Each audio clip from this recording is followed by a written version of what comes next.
How did companies like Airbnb, Uber, or YouTube get so big so fast? I mean, it's pretty incredible, right? Well, they're all platform businesses. And today, we're going to break down the exact step-by-step method for building one yourself, from just a spark of an idea all the way to a global scale. So, let's dive right in. You know, the rise of the platform economy. It's honestly one of the biggest shifts we've seen in business, period. It's totally changing how we work, how we shop, how we connect with each other. And this quote here really hits the nail on the head. The old rule books, they just don't apply anymore. That's why getting your head around this new model isn't just a nice-to-know thing. It's absolutely essential if you're looking to build the next big thing. All right, so here's the game plan for this explainer. We're going to walk through the 5 key stages every platform founder goes through.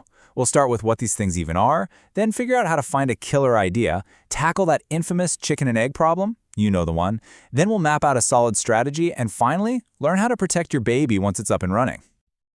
Okay, first up, the platform revolution. So what is a platform business, really? We hear the term thrown around all the time, but the idea at its core is actually pretty simple and incredibly powerful. Just think about a shopping mall. The mall itself doesn't sell you a t-shirt, right? Its whole job is to bring 2 groups together, shoppers like you and the stores that want your business. A platform business does the exact same thing, just usually in the digital world. It's the middleman, the matchmaker. It creates the space for producers and consumers to find each other and do their thing. Now this is where the real magic happens. The explosive power of platforms. You can really see it illustrated here. It's all about something called network effects.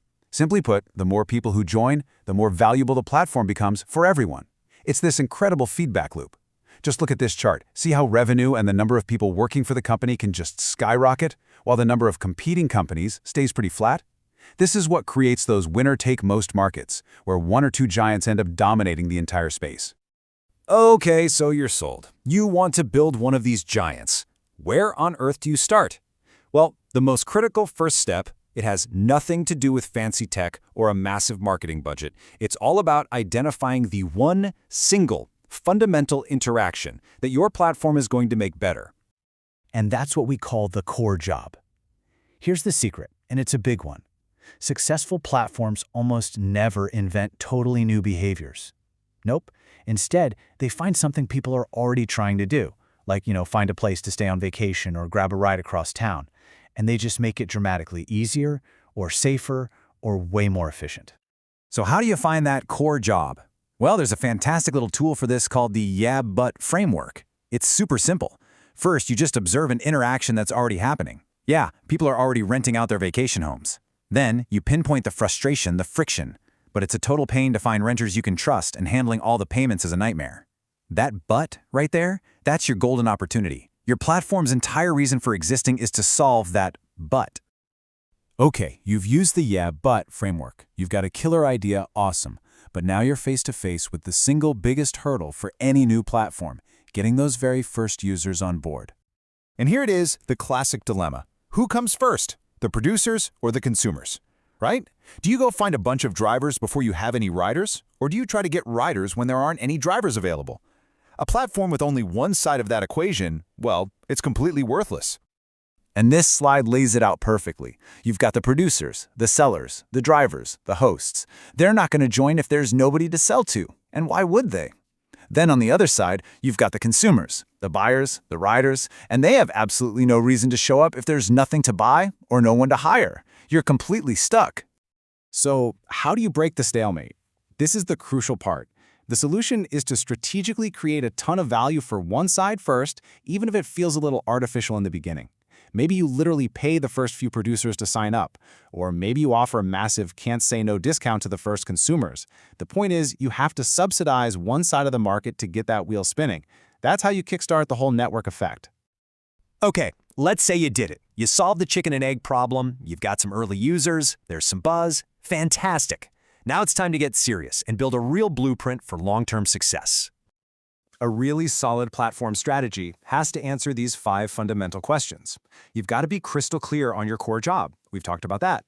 Then, how are you actually going to pull users together? How will you match the right ones effectively? What tools will you give them to make their interaction totally seamless? And this one's critical. How are you going to defend your turf once you start getting successful and the copycats show up? This model here is a great way to think about how your platform will actually operate. It breaks things down into 4 basic types. Are you going to be a market, down on the bottom right, where everything is driven by price? Or are you more of a clan, top left, built on shared values and a high degree of trust? Or maybe you're a hierarchy or a network. The model you choose is a huge decision. It's going to define the rules of your entire ecosystem and shape every single interaction that happens on your platform. And that brings us to our final and maybe the most important stage. Your platform is growing. It's getting big, which means you are now a target. You absolutely have to build a moat to protect what you've created from the competition.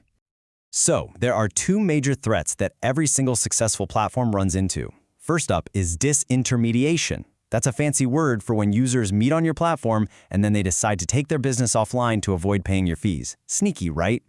The second is multi-homing. That's when your users are also actively using your competitors' platforms at the same time, which splits their loyalty and drains value from your system.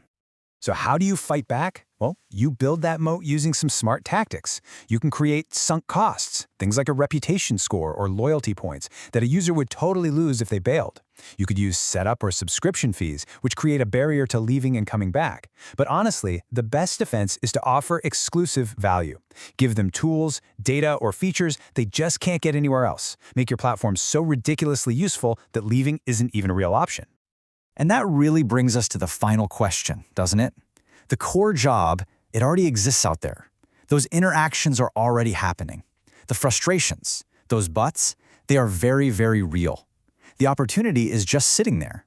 So after walking through all this, the question is, are you going to be the one to build the platform that finally solves it?